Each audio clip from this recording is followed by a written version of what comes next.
여러분 안녕하십니까? 뉴스라이브 문을 엽니다. 지난 8월 광화문 집회와 관련해 코로나에 걸려 사망한 사람은 전국적으로 12명입니다. 이 중 집회에 직접 참석한 사람은 4명이고 나머지 8명은 추가 전파로 인한 사망이었습니다. 코로나 전파의 위험성을 보여주는 사례인데 한편 헬로윈 축제가 일주일여 지난 이번 주말이 헬로윈 영향이 나타나진 않을까 우려되는 시기입니다. 11월 6일 뉴스라이브 지금부터 시작합니다. 오늘의 헤드라인입니다. 재산세 인하 움직임이 전국으로 확대된 가운데 줄어드는 세금에 대한 지자체들의 고민은 커지고 있습니다. 코로나1일 신규 확진자가 145명을 기록했습니다. 천안 콜센터 무더기 확진과 함께 서울에서도 집단 감염이 확산하고 있습니다. 역사와 문화, 생태를 보존한 용산공원 조성을 위해 관련 기관들이 머리를 맞댔습니다. 내년 초 개발 계획이 확정될 전망입니다. 지난 해말 도시재생 사업지로 선정된 광진구 구의역 일대 일자리와 먹거리를 테마로 한 개발이 추진됩니다.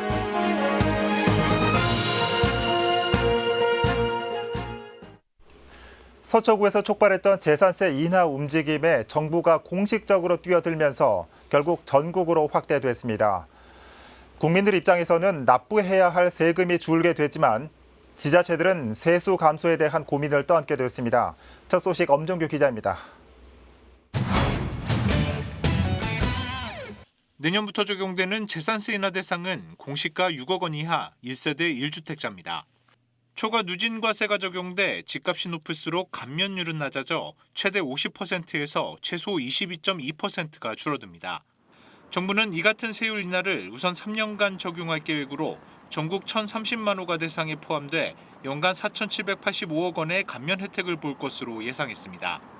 이에 따라 국민들의 세금 부담은 완화되지만 반대로 지방정부는 세수 감소에 따른 재정 부담을 떠안았습니다. 재산세가 국세가 아닌 지방재정으로 활용되는 지방세이기 때문 서초구가 단독으로 재산세 감면을 추진할 당시 서울시 구청장 협의회가 반대 의견을 낸 이유 역시 세수 감소 우려 때문입니다.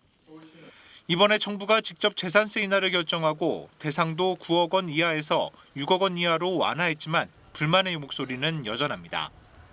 서울시 구청장 협의회 한 관계자는 정부가 지방세 감면을 추진하면서 징세 당사자인 지방정부와의 사전 논의조차 없었고 세수 부족분에 대한 보전 방안도 마련되지 않은 것에 대해 일부 불만이 있는 것으로 한다고 전했습니다.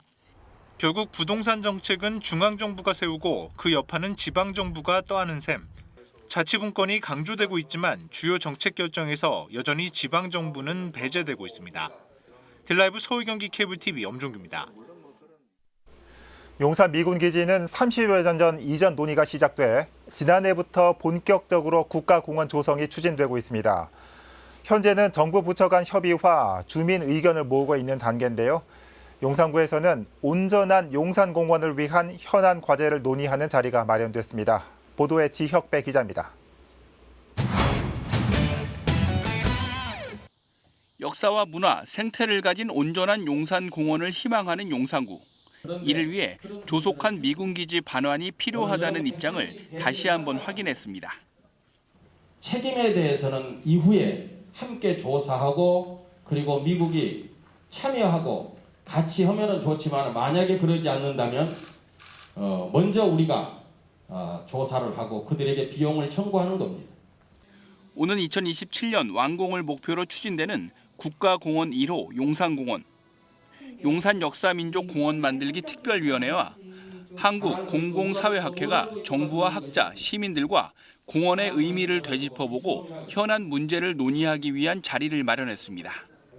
국토교통부의 공원 추진 과정과 계획 발표 이후 이어진 발제에선 일부 남게 되는 미군 시설의 이전 필요성이 제기됐습니다. 용산공원이 조성된 이후에도 대한민국 국가공원 한복판에 여전히 미군이 영업한다는 시설물이 존치한다면 용산구와 용산구 외가 주창하는 역사민족공원은 요원할 것입니다. 국방부는 막대한 국가 예산이 투입되는 사업인 만큼 조속한 사업 추진을 위해 한미 간 갈등 해소에 중점을 두고 협의를 이어가고 있다고 밝혔습니다. 또 오염정에 관해서는 미측과의 반환 협상에서도 지금 어려움이 많고 실제 이것을 매각해서 재원을 조달하는 과정에서도 쉽지 않은 과정이 있다. 일정에 맞춘 사업 추진보다 환경 오염 해결이 우선 필요하다는 의견도 나왔습니다. 전 핵심은 사실은 환경 오염이나 실태 조사 없이 어떤 최종 완공되는 시간표를 먼저 세우는 게 좀 문제가 아닌가 이런 제기를 한 적도 있고요. 서울의 녹지축의 하나로서 위치와 역사적 의미를 담고 있는 지역적 장점을 활용해 세계적 관광 자원으로 활용하는 방안도 제시됐습니다. 그래서 좋은 기회, 좋은 문화적인 여건, 지리 여건을 놓치지 마시고 이게 마케팅 자원으로서 활용되기를. 용산공원 조성 계획은 정부 부처 논의와 국민 소통을 거쳐 내년 초 확정될 예정입니다. 용산구 의회는 자치단체와 전문가, 시민 의견을 모으기 위한 특이 활동을 이어나갈 계획입니다. 딜라이브 서울경기 케이블 TV 지역구입니다. 코로나19 신규 확진자 수 145명 늘면서 사흘째 세 자릿수를 기록했습니다. 2주간 수도권을 중심으로 확산세가 가파른 가운데 기온이 낮아지는 날씨도 위험 요소 가운데 하나로 꼽히고 있습니다. 자세한 내용 취재기자 연결해 살펴보겠습니다. 태윤영 기자. 네, 보도국입니다. 네, 먼저 새로 들어온 감염 사례 알아보죠. 어떤 게 있습니까? 네, 지난 2일 고 이건희 삼성회장 빈소를 취재한 기자가 감염된 이후 관련 확진자가 지금까지 모두 7명으로 늘었습니다. 함께 식사를 했던 동료 기자는 물론 가족과 지인이 포함됐습니다. 지난 1일 영등포구의 한 증권사에서 시작된 감염도 확산이 이어져 어제 기준 누적 확진자는 모두 11명이 됐습니다. 이 송파구 소재의 병원 관련 확진자도 5명이 추가돼 누적 확진자는 모두 23명입니다. 이 밖에 강남 사우나 관련 확진자가 2명 더 늘었고 수도권 중학교와 헬스장 관련 확진자도 5명이 추가됐습니다. 이처럼 수도권을 중심으로 확산이 이어지고 있는데요. 실제로 방역당국이 지난 2주간 환자 발생 동향 등을 분석한 결과 이 서울과 경기, 인천의 확진자가 전체의 72.1%를 차지했습니다. 감염 경로로는 집단 발생이 36.5%, 병원과 요양병원 등이 18.5%로 뒤를 이었습니다. 네, 방역 당국이 요즘 같은 추운 날씨가 코로나19 확산의 위험 요소가 될 수 있다고 밝혔죠. 어떤 이유입니까? 네, 맞습니다. 이 추워지는 날씨로 감염 확산의 위험이 더 높아지고 있습니다. 이 춥고 건조한 환경은 호흡기 바이러스 생존에 유리한 데다 이 겨울철 큰 일교차로 감염 대상인 사람의 저항력이 낮아져 이 감염이 더 쉬워질 수 있다고 방역 당국은 밝혔습니다. 이에 따라 개인 방역 수칙을 잘 지켜달라고 당부하는 한편 독감 동시 유행을 막기 위해 무료 접종 대상을 늘리기도 했습니다. 현재 만 18세 이하와 임신부, 만 62세 이상을 대상으로 무료 접종이 진행되고 있는데요. 여기에 만 19세에서 61세 사이의 의료급여 수급권자와 이 장애인 연금 수급자 같은 취약계층을 대상으로도 무료 접종을 확대하기로 했습니다. 이 대상자는 약 105만 명이 될 것으로 보입니다. 네, 자 오늘 확진자도 100명대입니다. 집계된 코로나19 확진 현황 구체적으로 짚어주시죠. 네, 질병관리청은 6일 0시 기준 전국 확진자 수가 전날보다 145명 늘었다고 밝혔습니다. 오늘 국내 발생은 117명, 해외 유입 사례는 28명입니다. 이 서울에서 38명, 경기에서는 34명 등이 확진 판정을 받았습니다. 지금까지 보도국에서 전해드렸습니다. 네, 태윤영 기자 수고했습니다. 코로나19 발생 상황 살펴봤습니다.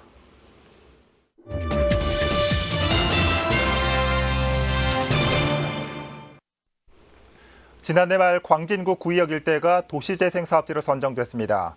현재 해당 사업에 대한 용역이 진행 중인데요.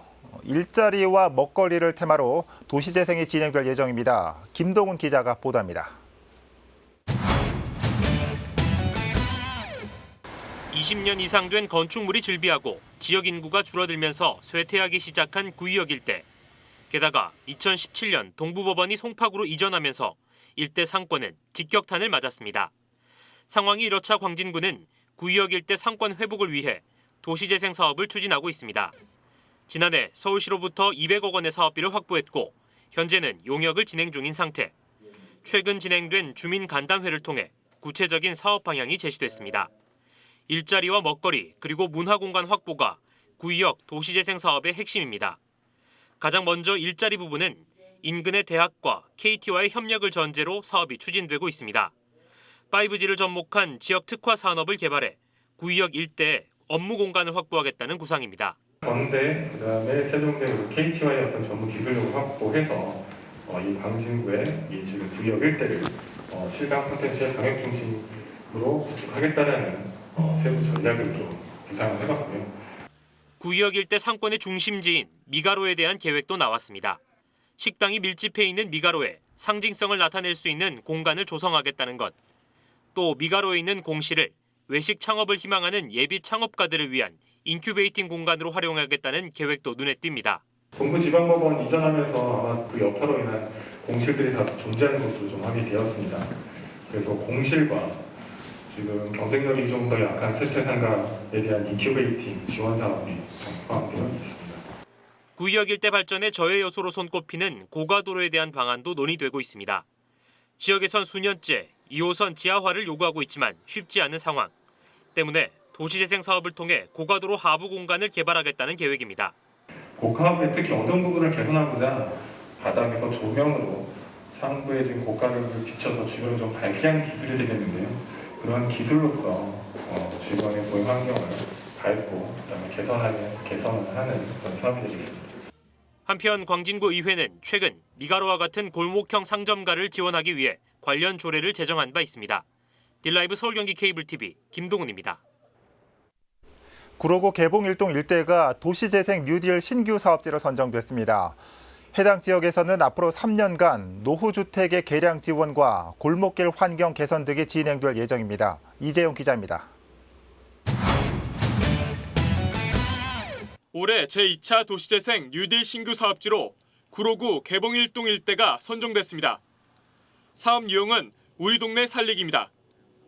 이 지역은 12년 전 재개발 정비구역으로 지정됐다가 3년 전 직권 해제됐는데 주민의 삶의 질을 향상시키고 마을 활성화를 도모한다는 차원에서 신규 사업지로 선정됐습니다. 나이 드신 분들이 마땅히 어디서 여가 생활을 할 곳이 없어요. 문화생활을 할 수 있는 곳이 생겼으면 좋겠고 물이 새거나 뭐 이렇게 바람이 막 들이치거나 이제 그런 불편함 없이 좀 깨끗하게 개선이 돼서 사업 면적은 51,400제곱미터입니다. 사업 대상지의 전체 건축물 186호 중 91%가 20년 이상 된 건축물인데 구는 이번 사업을 통해 주택 45호의 개량을 지원하고 취약계층을 위한 공공임대주택 7호도 공급할 계획입니다. 소공원엔 조경 개선과 함께 작은 도서관을 마련하고 골목길의 환경 개선 등도 진행됩니다. 어울림 복합 플랫폼 조성 사업은 저희가 주택 2채를 구입을 해서 지상 6층, 지하 1층 규모로 건립할 예정입니다.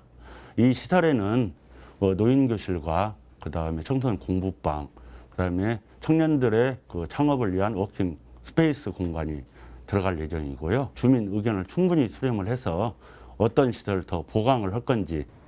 구로구 개봉일동 일대의 도시재생 뉴딜 사업은 내년부터 3년간 진행됩니다. 사업비는 총 149억 7,900만 원이 순차적으로 투입됩니다. 딜라이브 서울경기 케이블TV 이재용입니다. 전태일 열사 서거 50주기를 맞이해 그를 기억하는 자리가 마련됐습니다.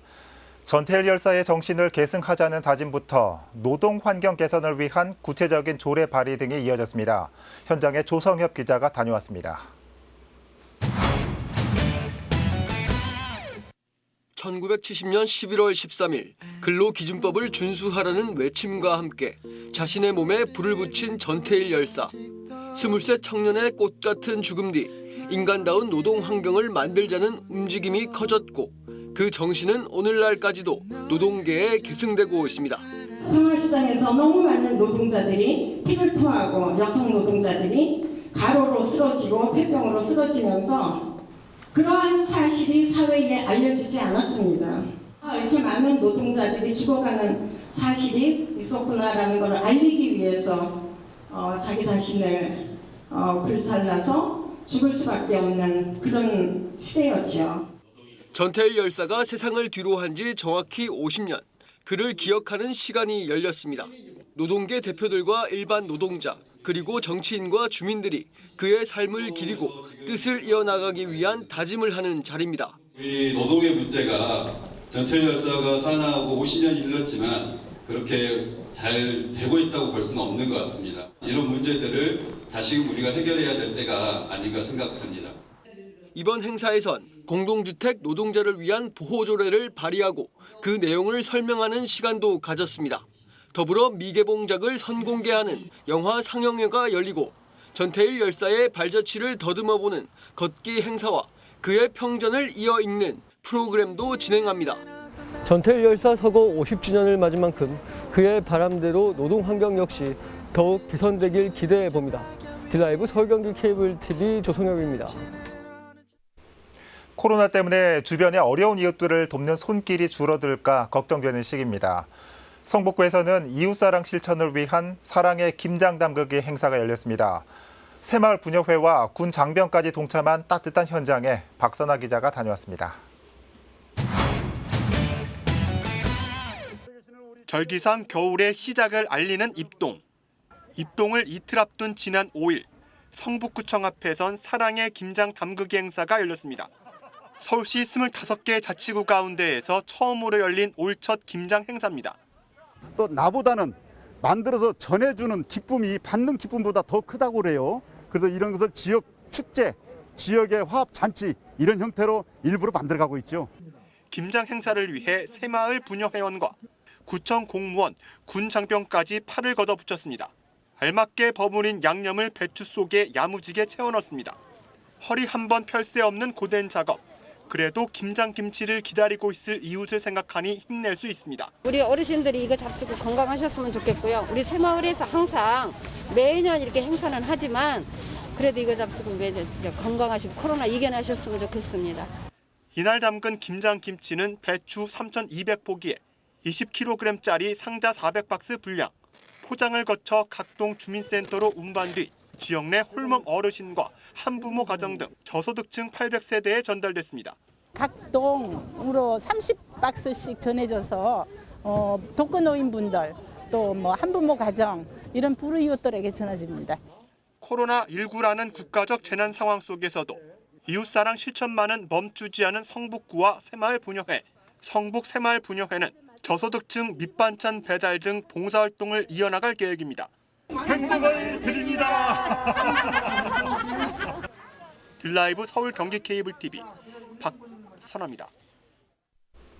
위례 신도시의 수건 사업이었던 트램이 공사 시작을 위한 신호탄을 쏘아 올렸습니다. 얼마 전 정부가 위례 신도시 트램 사업의 기본 계획을 승인한 건데 사업 승인의 배경과 향후 추진 계획을 정리했습니다. 박영찬 기자입니다.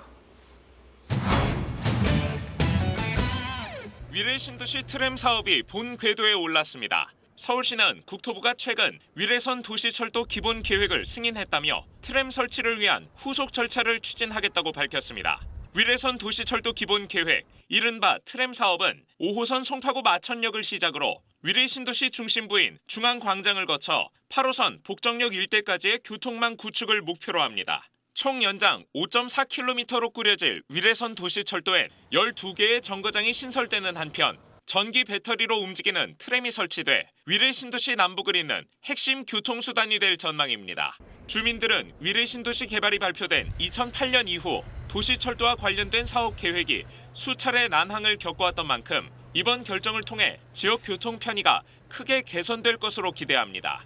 5호선 마천역과 8호선 복정역 그리고 분당선 복정역을 연결하는 축이고 또 8호선 추가역하고도 연결되는 어떤 축이 있습니다. 동남권에서 교통의 어떤 혁신적인 어떤 변화가 있는 곳으로 위례 신도시가 거듭난다고 생각합니다. 총 사업비 2,600억 원이 투입될 위례선 트램 사업은 내년 착공 후 2024년 완공을 목표로 4년간 공사가 진행됩니다. 딜라이브 서울 경기 케이블 TV 박영찬입니다. 지난 2017년 운행을 시작한 우이 신설선이 개통 4년 만에 경영난에 빠졌습니다. 계획 당시 예상했던 것보다 절반 정도의 승객만 이용하고 있다는 건데요. 서울시는 긴급 자금 지원을 검토 중입니다. 박선아 기자의 보도입니다.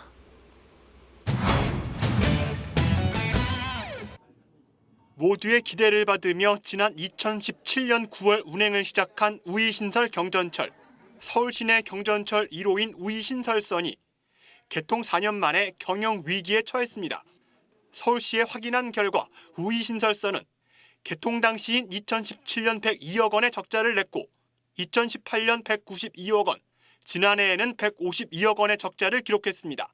올해는 지난 8월까지 88억 원의 적자를 보였습니다. 원인은 엇나간 수요 예측 탓. 당초 우이 신설선은 하루 13만 명이 이용할 것으로 예상됐지만 실제 수요는 하루 7만 명 수준입니다. 수요가 50% 정도밖에 안 나오고 있는 상황이고요. 애초에 지금 사업 시행자가 처음에 사업을 했을 때는 13만 명 하루에 탈 거라고 예상을 했는데 그게 이제 안 타는 거죠. 올해는 특히 코로나19까지 더해 승객 감소는 더 심화되고 있는 상황. 지난해 대비 수요는 30%까지 줄었습니다. 여기에 다른 전철에 비해 65세 이상 무임승차 비율도 높아 재정 상황은 더 악화되고 있습니다. 코로나 때문에 저희가 이제 조금 승객이 감소하다 보니 이제 상황이 악화되고 있는 면이 있습니다. 거기가 겹치다 보니까 분들이 많이 사셔서 무임승차 비율이 조금 높습니다. 서울시는 현재 우이 신설선 측에 긴급 자금 지원을 검토 중에 있습니다. 경영난 회복을 위해 사업 시행자와 협의 중이며 구체적인 내용은 추후 공개하겠다고 밝혔습니다. 드라이브 서울 경기 케이블 TV 박선화입니다. 종로구는 8일까지 2020 창신마을축제 따로 또 가치를 엽니다. 축제 기간 동안 창신동을 배경으로 상설 전시회와 패션쇼, 창작 공예 마켓 등 다양한 행사가 펼쳐집니다. 이번 축제는 코로나19 예방을 위해 대면, 비대면이 결합한 방식으로 진행됩니다. 자세한 내용은 종로문화재단 홈페이지에서 확인할 수 있습니다.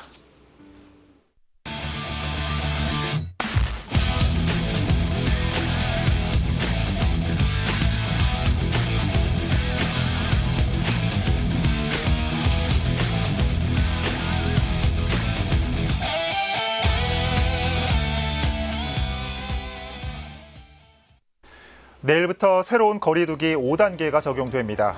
콜센터 집단 감염이 나온 천안과 아산은 이미 1.5단계로 격상됐죠. 서울과 수도권도 최근 집단 확산 사례를 보면 뒷짐지고 볼 상황이 아닙니다.